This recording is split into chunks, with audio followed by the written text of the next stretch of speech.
All right, today we're going to talk about something you use all the time, but probably never think twice about your car's turn signal. I mean, it seems so simple, right? A little light blinks, you hear that familiar click, click, click. But the story behind that sound, oh man, it reveals this huge journey from simple, clever mechanics to pure computer code. Let's dive in. So let's start right there with that sound. Have you ever actually stopped and wondered, where is that clicking coming from? Is it the bulb itself? Is it the stalk on the steering wheel? Nope. The real answer is this amazing piece of old school tech that's been hiding under our dashboards for decades. You see, the secret to both the blinking and the clicking comes down to one single ingenious device. So let's pull back the curtain on this little bit of electromechanical magic. And here it is. Meet the flasher relay. This little box is the heart of the whole classic turn signal system. And that clicking sound? It's not just an alert for you, it's the literal physical sound of a switch inside that box, snapping open and snapping shut. It's the sound of work being done. Think of this system as having two parts. You've got the relay part, which is basically the muscle. It's built to handle the heavy-duty power needed to light up the bulbs. And then you have the flasher. That's the brain. It's the timer that tells the muscle when to turn on and off. And the way that original brain worked was just pure genius. So how did it work? Well, it all comes down to a special little piece of metal called a bimetallic strip. When you hit the signal, electricity flows through this strip and it heats up. As it gets hot, it physically bends, click, breaking the circuit and turning the light off. Then, in just a split second, it cools down, snaps back into place, click, completing the circuit and turning the light back on, over and over. It's a beautiful, simple system that runs on nothing but physics. But this elegant solution ran headfirst into a major problem when technology moved on. And that brings us to something you might have even seen yourself. It's called the hyperflash problem. This is what happens when you try to mix old-school relays with new-school light bulbs. Here's the deal. That bimetallic strip we talked about, it needs a certain amount of electricity, a certain amount of heat to bend properly. Old halogen bulbs were hungry. They drew a ton of power, which was perfect.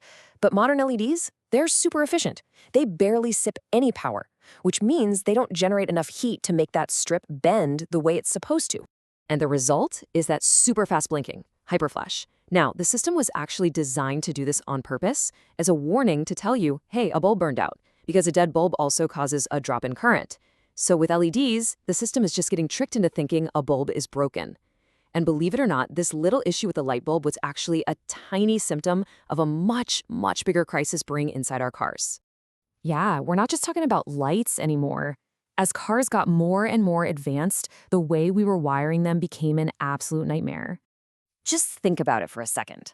We all wanted more safety features, more comfort, right? Power windows, heated seats, dozens of sensors.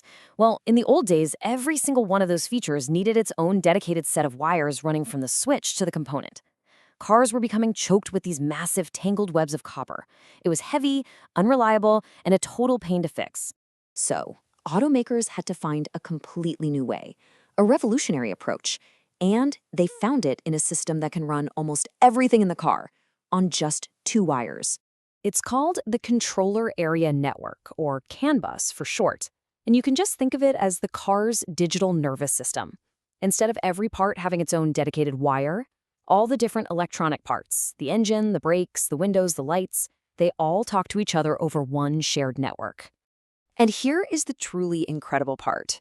The CAN bus system allows all of that information, every single command, to be sent as tiny digital packets of data over a single pair of twisted wires. It completely changed the game, saving tons of space, weight, and complexity.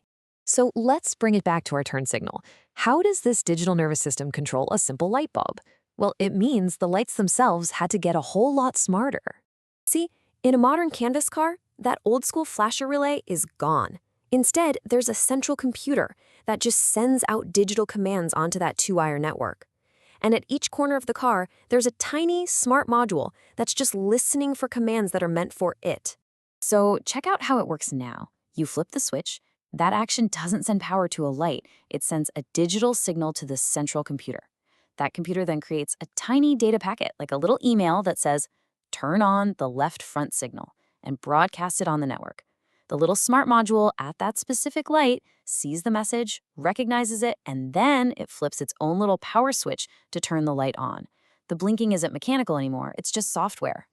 And that brings us full circle. If the blinking is all just software now, what happened to that classic, physical, satisfying clicking sound that we started with?